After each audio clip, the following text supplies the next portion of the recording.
Hello friends, welcome back again to stock market Prince इस channel पर आप सभी का फिर से एक बार स्वागत है। तो फ्रेंड्स, अगर आपने हमारे पिछले वीडियो को नहीं देखा है तो प्लीज एक बार चेकआउट कर लेना। वहां पर हमने दो डोमेस्टिक कंजप्शन रिलेटेड कंपनीज को स्टडी किया हुआ है जो कि हमें संकेत दे रहे हैं रिवर्सल के। और अगर हम आज के हमारे इस वीडियो की बात करें तो आज के दिन हम इंडसइंड बैंक इस शेयर की स्टडी करने वाले और समझने वाले हैं कि ऐसा क्या हो गया इस बैंक के शेयर में कि 25% डाउन हो गया एक ही दिन में। तो चलिए वीडियो को स्टार्ट करने से पहले आज के मार्केट क्लोजिंग को देख लेते हैं। तो आप देख सकते हैं आज के दिन निफ्टी 50 और सेंसेक्स 30 में 0.1% की गिरावट बनी रही और बैंक निफ्टी में 0.4% की तेजी बनी रही। आगे अगर हम निफ्टी के अलग अलग इंडाइसेस की बात करें तो आप देख सकते हैं आज के दिन सबसे ज्यादा प्रेशर में निफ्टी आईटी रहा, जहां पर लगभग 3% की मंदी बनी रही। आगे Nifty realty, Nifty PSU bank, Nifty mid cap 100 यह सेक्टर कमजोर रहे, जहां पर 0.5 to 1.5% की मंदी बनी रही। इसके बाद Nifty metal, Nifty consumption, Nifty small cap 100, Nifty infra, इन सभी इंडाइसेस में 0.1 to 0.5% की मंदी बनी रही। आगे अगर हम तेजी की बात करें तो Nifty private bank, Nifty health care, Nifty financial services, Nifty auto, इन चारों ही सेक्टर में 0.5 to 0.7% की तेजी बनी रही। आगे आप देख सकते हैं Nifty pharma, Nifty consumer durable, Nifty commodities, Nifty FMCG, ये सभी इंडाइसेस 0.1 to 0.4% के साथ तेज क्लोज हुए। तो ये तो हो गया हमारे मार्केट का प्रदर्शन आज का। अगर हम अभी के मार्केट सिचुएशन की बात करें या मार्केट सिचुएशन को देखें तो मार्केट फिलहाल नर्वस फील कर रहा है, इसलिए मार्केट कोई भी ऊपर की तरफ या नीचे की तरफ का मूव नहीं दे पा रहा है। देखते हैं आगे चलकर किस तरह से सिचुएशन के हिसाब से करवट लेता है मार्केट।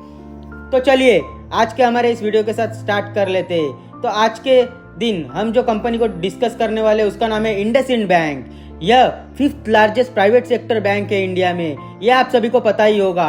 और इस कंपनी का जो बैकिंग है ये प्राप्त होता है हिंदुजा ग्रुप, यानी कि हिंदुजा ग्रुप की कंपनी है ये, या फिर हिंदुजा ग्रुप से बिलोंग करती है, ऐसा आप कह सकते हैं। और ये एक ऐसा ग्रुप है जो कई बार सुर्खियों में रह चुका है और कई बार कंट्रोवर्सी फेस कर चुका है यह ग्रुप। तो चलिए ये तो हो गया हिंदुजा ग्रुप की बात। अगर हम हिंदुजा ग्रुप के इंडसइंड बैंक शेयर की बात करें तो आप देख सकते हैं पिछले 3 दिन में यह शेयर लगभग 30% गिर चुका है, यानी कि इन्वेस्टर के लगाए हुए पैसे 30% साफ हो चुका है पिछले 3 दिन में। तो ऐसा क्या हुआ स्टॉक में कि इतनी धुलाई पिटाई कर दी इन्वेस्टर्स ने स्टॉक की, जबकि यह कंपनी निफ्टी 50, सेंसेक्स 30 और बैंक निफ्टी तीनों ही इंडाइसेस के अंडर में शामिल है। और इसलिए म्यूचुअल फंड के ज्यादातर पैसे ऐसे स्टॉक में लगे होते ना चाहते हुए भी, क्योंकि यह कंपनी मेन इंडेक्स का हिस्सा है। तो चलिए आगे के आर्टिकल में हम देख लेते हैं क्यों गिरा है स्टॉक 27% तक कल के दिन। तो आप क्लियरली देख सकते हैं आर्टिकल में मेंशन किया हुआ है ट्यूसडे के दिन 25% गिरने का रीजन कि बैंक के डेरिवेटिव अकाउंट में कुछ इंटरनल गड़बड़ी सामने आई है, जिसके कारण इन्वेस्टर काफी परेशान है बैंक के फ्यूचर को लेकर। और इस गड़बड़ी के कारण हो सकता है अगले कुछ क्वार्टर में कंपनी के अर्निंग घट जाए।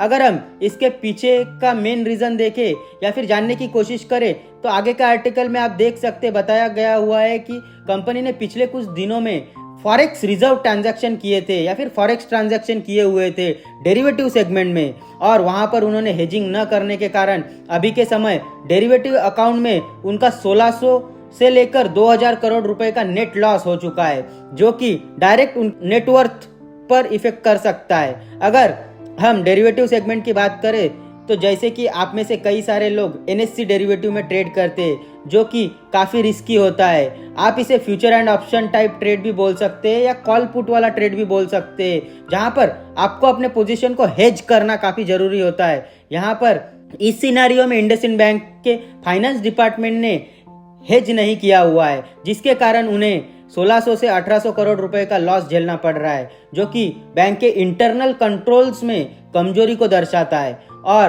कुछ दिन पहले भी एक न्यूज आई थी कि इंडसइंड बैंक के जो सीएफओ है, यानी कि चीफ फाइनेंशियल ऑफिसर है, उन्होंने रिजाइन कर दिया है। लेकिन उस वक्त कंपनी के मैनेजमेंट ने सीएफओ के रिजाइन का कोई खास वजह नहीं बताया, और साथ ही साथ यह जो डेरिवेटिव लॉस हुआ है उसे भी डिस्क्लोज नहीं किया वक्त रहते। आप देख सकते हैं इमेज में सितंबर अक्टूबर के महीने में आरबीआई के अपडेटेड मास्टर डायरेक्शन के तहत यह मामला सामने आ गया था, लेकिन मैनेजमेंट ने इसे 10 मार्च 2025 को अपने एक्सचेंज पर आफ्टर बोर्ड मीटिंग डिक्लेयर किया हुआ है, जो कि उन्हें अपने इन्वेस्टर्स को पहले ही बता देना चाहिए था। इसी कारण से इन्वेस्टर ने पनिश करते हुए स्टॉक को 25% तक घटा दिया है और लगभग 1600 या 2000 करोड़ रुपीस छुपाने के चक्कर में कंपनी को लगभग 25,000 करोड़ का मार्केट कैप साफ हो चुका है 2-3 दिन में। देखिए फ्रेंड्स, स्टॉक मार्केट हो या लाइफ, दो ही चीजें पर आगे बढ़ सकती है, एक है ट्रस्ट एंड सेकेंड है ट्रांसपेरेंसी। और यही कारण है इंडसइंड बैंक के ऊपर इन्वेस्टर्स का ट्रस्ट अभी कम हो चुका है।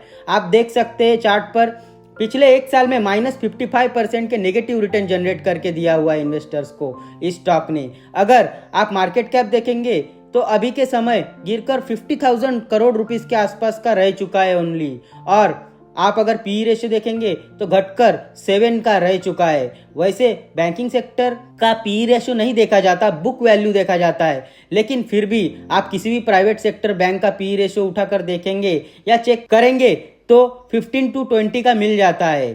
फिर चाहे वो HDFC बैंक हो, कोटक बैंक हो या ICICI बैंक हो।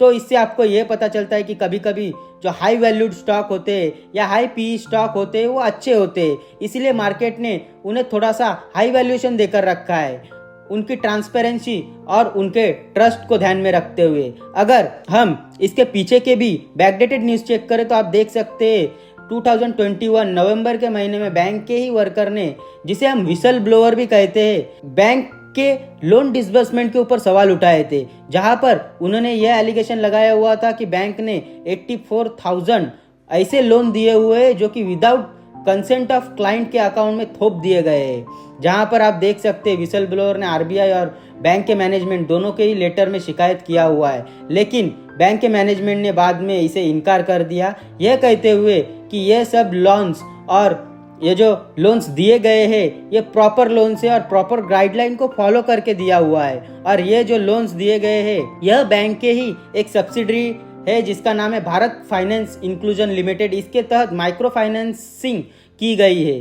तो ऐसे एलिगेशन मैनेजमेंट पर पहले भी लग चुके हैं और इसी कारण से पहले भी कई बार कंपनी का स्टॉक 10 से 15% एक दिन में गिर चुका है। तो आपको एज ए इन्वेस्टर कभी भी ऐसे मैनेजमेंट पर दाव नहीं लगाना चाहिए। इसलिए आपको मैनेजमेंट के जो नोट्स है उसे पढ़ना और समझना काफ़ी इंपॉर्टेंट हो जाता है स्टॉक मार्केट में। और फ्यूचर के मैनेजमेंट अपने किए हुए वादों पर खरा उतरता है कि नहीं, इसे जांचना भी काफ़ी ज़रूरी होता है। तभी आप इन फ्यूचर कुछ अच्छे मैनेजमेंट और अच्छे कंपनीज को फाइंड कर सकते हैं। तो फ्रेंड्स, ये तो हो गए हमारे इस वीडियो की बात और इंडसइंड बैंक की बात। अगर आपको ये वीडियो पसंद आए तो ज़रूर से लाइक, शेयर, सब्सक्राइब कर देना। तो मिलते हैं नेक्स्ट वीडियो में किसी न्यू इन्फॉर्मेशन या किसी न्यू न्यूज़ के साथ। तब तक के लिए सी यू, बाय बाय।